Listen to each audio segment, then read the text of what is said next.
Punimet për rregullimin e pallatit të sporteve në Xhakov filluan më 15 tetor të vitit të kaluar. Projekti për rregullimin e tërësishëm të këtij objekti ka vlerën e rreth 2 milion euro dhe është investim i Komisionit Evropian. Udhëheqësi i sektorit të sportit në Xhakov, Faruk Domi, u shpreh se punimet janë në fazën përfundimtare.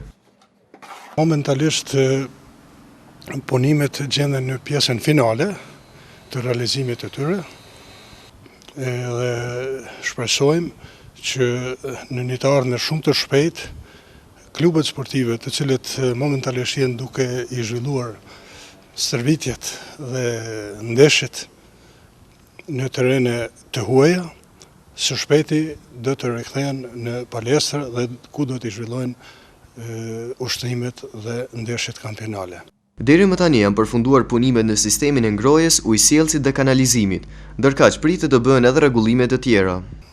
Për momentin punimet janë duke vijuar me pllakat e keramikës dhe nyjet sanitare, domethënë është finalizimi i këtyre punimeve, më pastaj do të bëhet edhe përfundimi i punimeve të plafonit, siç e shihni.